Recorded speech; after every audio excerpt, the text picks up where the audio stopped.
প্রায় এক বছর পর নির্বাচন।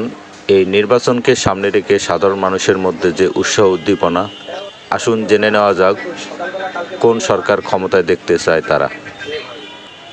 এখন আমরা ভোট দিতে চাই, সুষ্ঠু ভোট দিতে চান। কোন সরকার ক্ষমতায় দেখতে চান? আওয়ামী লীগ। হ্যাঁ, আওয়ামী লীগ। আওয়ামী লীগ। আবার আওয়ামী লীগ আসুক এটা চান? না না, বিএনপি। আওয়ামী লীগ তো গেছে, বিএনপি হলে আসুক। বিএনপি আসুক। কোন সরকার ক্ষমতায় দেখতে চান? জামাত ইসলাম তো দেখতে চাই, বিএনপি আওয়ামী লীগ তো বহুত দেখলাম জীবনে। আমার জীবনে তো বাকি জীবনে অন্য সরকার দেখলাম না। জামাত ইসলাম দেখতাম কোন পথে চলে, সৎ পথে চলে নাকি অসৎ পথে চলে। সবাই তো সৎ পথে চললো দেখলাম খালি জিন্দগি ভরা। ভোট লাগে না, নির্বাচন এলাই পাস। বিএনপিও কিন্তু এইভাবে যায়, কারণে বিরোধীর এক লোক হয়, এক কথায়। কিন্তু অন্য সরকার আইলে দেখতে পারতাম যে বাকি জীবনে কি আছে। বিএনপি কেন না? হ্যাঁ, বিএনপি কেন চাচ্ছেন না?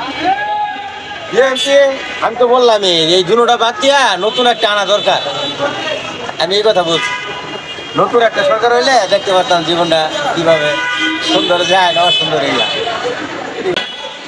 কোন সরকার ক্ষমতায় দেখতে চান? আমি হচ্ছে বিএনপি চাই, আর কি বিএনপি ছাড়া কেউ পারবে না আসতে। বিএনপি। তার কারণ আরও লোকজন আসতে পারে, কিন্তু ওরা সিট পেতে পায়, ওরা সরকার হইতে পারবে। সরকার গঠন করবো বিএনপি।